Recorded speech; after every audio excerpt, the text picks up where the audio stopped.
Se sua fé fosse colocada em julgamento hoje, haveria evidência suficiente para provar que sua identidade está em Jesus? Muitos dizem ser filhos de Deus, mas continuam tomando decisões guiadas pela aprovação das pessoas, pelos desejos carnais e pelos padrões do mundo. A verdade é que identidade sem posicionamento é apenas um discurso bonito. Não adianta declarar que Cristo é Senhor dos seus lábios enquanto suas atitudes revelam que outras coisas governam seu coração. Quem encontrou Jesus de verdade não permanece o mesmo, porque a presença de Cristo transforma valores, muda prioridades e exige uma postura diferente diante da vida. Vivemos em uma geração que deseja os benefícios do Evangelho, mas rejeita as responsabilidades que acompanham a nova identidade em Cristo. Queremos as promessas sem a renúncia, a coroa sem a cruz e a salvação sem a santificação. Porém, a Bíblia mostra que aqueles que pertencem a Deus são chamados a viver de maneira distinta, mesmo quando isso custa conforto, popularidade ou aceitação. Sua identidade em Cristo exige posicionamento porque não é possível representar o reino de Deus enquanto se vive com uma escolha, se vive em uma aliança com os valores do mundo.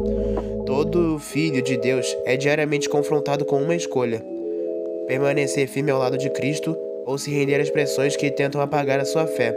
E é justamente nesse posicionamento que fica evidente quem realmente governa a nossa vida. John, se eu perguntar quem você é, qual é a primeira coisa que você pensa? Eu sou treinador de basquete.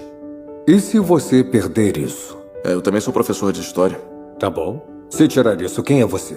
Bom, eu sou um marido e um pai. Se Deus quiser, isso nunca vai mudar. Mas se mudar, quem é você? Eu não entendi muito bem esse jogo. Não é um jogo, quem é você? Eu sou um homem branco e americano. Isso não muda. Mais alguma coisa? Bom, eu sou cristão. E o que significa? Significa que eu sigo Jesus. E qual é a importância disso? É muito importante. Interessante. Porque tá no final da sua lista. Não, peraí. Eu podia ter falado antes que eu sou cristão. Mas você não falou. Olha, John, a sua identidade tá ligada ao que você se dedica. Não parece que Deus está em primeiro lugar. Acha que eu sou um péssimo cristão? Eu vou ser mais direto. Da última vez que você veio aqui, você disse que ia orar por mim. Você orou?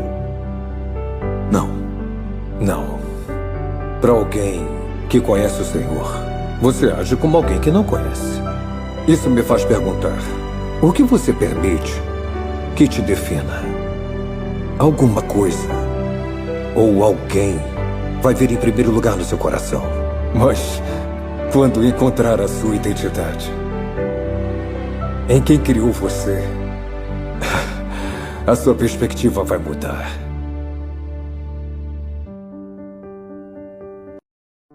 Muitas pessoas afirmam ser cristãs porque frequentam uma igreja, conhecem versículos bíblicos ou possuem uma tradição religiosa em sua família. No entanto, a identidade em Cristo vai muito além de um simples título ou de uma informação que colocamos sobre nós mesmos. Quando alguém entrega sua vida a Jesus, acontece uma transformação profunda que afeta pensamentos, desejos, prioridades e comportamentos. A Bíblia ensina que aqueles que estão em Cristo são novas criaturas, ou seja, não apenas receberam um novo nome, mas uma nova natureza. O problema é que muitos querem ser reconhecidos como filhos de Deus, sem permitir que Deus transforme verdadeiramente suas vidas. Querem carregar a identidade cristã, mas sem abandonar aquilo que contradiz essa identidade. A nova vida em Cristo produz mudanças visíveis. Não significa que o cristão se torna perfeito de noite para o dia, mas significa que ele passa a travar uma guerra contra tudo aquilo que o afasta de Deus. Seus valores começam a mudar, seu amor pelo pecado diminui e seu desejo de agradar ao Senhor cresce. A presença do Espírito Santo gera um incômodo diante daquilo que antes parecia normal. Por isso não basta dizer que ama Jesus, é necessário demonstrar esse amor através de uma vida que busca obedecê-lo. A verdadeira identidade cristã não se manifesta apenas nos momentos de culto, mas principalmente nas escolhas feitas quando ninguém está vendo. Quando entendemos quem somos em Cristo, percebemos que essa identidade exige posicionamento constante. Não podemos viver como o mundo durante a semana e esperar representar Cristo apenas em determinados momentos. Um filho de Deus foi chamado para refletir o caráter do Pai em todos os ambientes, seja em casa, na escola, no trabalho ou entre os amigos. A identidade em Cristo não é uma máscara que colocamos quando convém, mas uma realidade que deve influenciar cada área da nossa existência. Afinal, se pertencemos a Jesus, nossas atitudes precisam confirmar aquilo que nossos lábios afirmam. É no posicionamento diário que mostramos se nossa identidade está realmente firmada em Cristo ou apenas em algumas palavras. Muitas pessoas afirmam ter fé em Deus, mas a grande pergunta é: essa fé pode ser vista de maneira como elas vivem? A fé bíblica nunca foi algo restrito aos pensamentos ou às palavras. Ela sempre produziu ações concretas. Tiago declara que a fé sem obras é morta, mostrando que uma fé genuína inevitavelmente se manifesta através de atitudes. Não somos salvos pelas obras, mas as obras revelam a realidade da salvação em nossa vida. O problema é que muitos cristãos aprenderam a falar sobre Deus, mas não aprenderam a refletir Deus. Conhecem versículos, participam de cultos e levantam as mãos em momentos de adoração, mas fora desses ambientes, suas atitudes pouco demonstram a transformação que Cristo produz. A verdadeira fé não aparece apenas quando está tudo bem, mas principalmente quando somos confrontados, pressionados ou colocados diante de escolhas difíceis. É nesses momentos que fica evidente se nossa confiança está realmente em Deus ou apenas em uma aparência religiosa. As atitudes revelam aquilo que palavras muitas vezes conseguem esconder. É fácil dizer que ama Jesus, mas esse amor se torna visível quando escolhemos obedecê-lo, mesmo quando isso exige renúncia. É fácil dizer que confiamos em Cristo, mas essa confiança é provada quando enfrentamos dificuldades sem abandonar a fé. É fácil falar sobre o perdão, humildade e santidade, mas o verdadeiro desafio é praticar essas virtudes quando somos ofendidos, ignorados ou tentados. Jesus ensinou que a árvore é conhecida pelos seus frutos, porque aquilo que existe no interior inevitavelmente se manifesta no exterior. Quando alguém possui uma fé viva, suas atitudes começam a refletir o caráter de Cristo. Isso não significa perfeição, mas significa uma direção clara. Significa que existe um esforço constante para viver de acordo com a vontade de Deus, e não apenas de acordo com os próprios sentimentos e desejos. Por isso, todo cristão precisa examinar sua própria vida com sinceridade. Se alguém observasse suas atitudes durante uma semana inteira, conseguiria perceber evidências da sua fé. Suas palavras demonstram graça, suas decisões revelam obediência, seu comportamento aponta para Cristo ou apenas para você mesmo. Essas perguntas podem ser desconfortáveis, mas são necessárias. O Evangelho não nos chama apenas para acreditar em Jesus, mas para segui-lo. E seguir Jesus significa permitir que nossa fé influencie cada área da nossa vida. O mundo não será impactado apenas pelo que dizemos sobre Cristo, mas pelo quanto Cristo é visto através de nós. Quando nossas atitudes confirmam aquilo que professamos, nossa fé se torna um testemunho vivo da transformação que somente Deus pode realizar. Em Romanos, capítulo 12, versículo 2 está escrito: "Não vos conformeis com este século, mas transformai-vos pela renovação da vossa mente, para que experimenteis qual seja a boa, agradável e perfeita vontade de Deus." Uma das contradições mais perigosas da vida cristã é afirmar que pertence a Cristo enquanto continua vivendo de acordo com os padrões do mundo. A Bíblia ensina que quando somos salvos, passamos a fazer parte de um novo reino, recebemos nova identidade e somos chamados para uma nova maneira de viver. No entanto, muitos querem carregar o nome de Jesus sem abandonar os costumes, pensamentos e comportamentos que desagradam a Deus. Querem a salvação, mas não a transformação. Querem ser chamados filhos de Deus, mas continuam tomando decisões guiadas pelos mesmos valores que governam aqueles que ainda não conhecem Cristo. A verdade é que a identidade cristã não pode coexistir com uma vida de conformidade ao mundo. Quem pertence a Jesus foi chamado para refletir seu caráter, sua santidade e sua vontade em todas as áreas da vida. O mundo constantemente tenta moldar nossa mente e nosso coração. Ele ensina que devemos seguir nossos próprios desejos acima de tudo, buscar a aprovação das pessoas e a qualquer custo, e viver de acordo com aquilo que sentimos no momento. Porém, o Evangelho aponta para uma direção completamente diferente. Jesus nos chama à renúncia, à obediência e à submissão à vontade de Deus. Isso significa que haverá momentos em que o cristão precisará escolher entre agradar a Deus ou agradar as pessoas, entre obedecer à palavra ou seguir a cultura ao seu redor. É justamente nesses momentos que o posicionamento revela a verdadeira condição do coração. Não é difícil dizer que ama Jesus quando isso não exige nenhum sacrifício. Difícil é permanecer fiel quando a fidelidade tem um preço. Por isso, cada cristão precisa fazer uma reflexão sincera diante de Deus. Minha vida realmente reflete a identidade que digo possuir?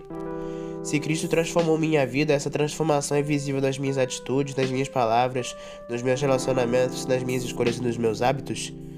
O Evangelho não nos chama apenas para acreditar em Jesus, mas para viver como alguém que foi alcançado por Ele. Aqueles que pertencem a Cristo não são perfeitos, mas estão em constante processo de mudança, buscando se parecer cada vez mais com seu Senhor. Se você é de Cristo, sua vida deve apontar para Cristo, e quanto mais você entende quem é nele, menos desejará viver com o mundo, e mais desejará viver para a glória de Deus. Em Atos, capítulo 1, versículo 8, está escrito: "Mas recebereis poder, ao descer sobre vós o Espírito Santo, e ser-me-eis testemunhas." Muitos cristãos desejam viver uma vida espiritual forte, mas poucos compreendem que o fortalecimento de Deus está diretamente ligado a uma vida de entrega e posicionamento. O Espírito Santo não foi enviado apenas para nos emocionar durante um culto ou proporcionar experiências espirituais momentâneas. Ele foi enviado para nos capacitar a viver como verdadeiros discípulos de Cristo, em um mundo que constantemente se opõe aos valores do reino de Deus. Desde o início da igreja, vemos que aqueles que se posicionaram ao lado de Cristo encontraram ao Espírito Santo a força necessária para permanecer firmes. Os discípulos que antes estavam dominados pelo mundo se tornaram homens corajosos depois de serem cheios do Espírito. Eles enfrentaram perseguições, ameaças e dificuldades, mas continuaram proclamando a verdade porque não estavam dependendo de suas próprias forças, mas do poder de Deus, operando dentro delas. Uma das maiores mentiras que o inimigo acaba plantando no coração do cristão é que ele não conseguirá permanecer fiel a Deus diante das pressões da vida. Muitas vezes olhamos para as nossas limitações, fraquezas e falhas e concluímos que não somos capazes de viver uma vida de santidade e obediência. De fato, sozinhos não somos capazes, porém o Evangelho nunca ensinou que a vida cristã deve ser vivida na força humana. O mesmo Espírito que ressuscitou Jesus dentre os mortos habita em cada filho de Deus. É Ele quem fortalece o cansaço, consola o abatido, corrige o que está se desviando e capacita o cristão a vencer batalhas que seriam impossíveis por conta própria. Quanto mais alguém se rende ao Espírito Santo, mais encontra força para negar a carne, resistir às tentações e permanecer firme na verdade, mesmo quando isso exige renúncia e sacrifício. Por isso, posicionar-se ao lado de Cristo não significa confiar em sua própria capacidade, mas depender diariamente da ação do Espírito Santo. Deus nunca chamou seus filhos para lutar sozinhos. Quando escolhemos obedecer, permanecer firmes e não negociar nossas convicções, o Espírito Santo nos sustenta, nos fortalece e nos conduz em cada passo da caminhada. Aqueles que se posicionam por Cristo podem até enfrentar oposição, críticas e dificuldades, mas jamais estarão abandonados. O Espírito de Deus acompanha, fortalece e capacita aqueles que decidem permanecer fiéis. A verdadeira força do cristão não está em sua personalidade, em seu conhecimento ou em suas experiências, mas na presença do Espírito Santo habitando nele e transformando sua vida diariamente para a glória de Deus. Sua identidade em Cristo não foi dada para ser apenas uma informação que você conhece, mas uma realidade que transforma completamente a maneira como você vive. Deus não nos chamou para sermos cristãos apenas de nome, mas para refletirmos sobre seu caráter, sua santidade e sua verdade em um mundo que caminha na direção oposta. Por isso, a identidade em Cristo exige posicionamento e exige coragem para permanecer firme quando todos estão cedendo. Fidelidade quando seria mais fácil negociar princípios e obediência quando a vontade de Deus confronta os desejos da nossa carne. Não existe verdadeira identidade cristã sem uma vida que demonstre por meio de atitudes quem realmente governa o coração. A grande questão não é se você frequenta uma igreja, conhece versículos ou se considera um cristão. A grande questão é, sua vida confirma aquilo que seus lábios professam? Quando olham para você, as pessoas conseguem enxergar as evidências de que Cristo vive em seu coração? O mundo está cheio de pessoas que carregam o título de cristão, mas Deus procura filhos que carreguem seu caráter. Portanto, não permita que sua identidade fique apenas no discurso. Se posiciona, permite que o Espírito Santo transforme sua mente, suas escolhas e suas atitudes. E lembre-se, aqueles que pertencem verdadeiramente a Cristo não vivem para se encaixar no mundo, mas para glorificar aquele que os chamou das trevas para sua maravilhosa luz. Então é isso, meus irmãos. Essa é a palavra que eu quis trazer para vocês hoje.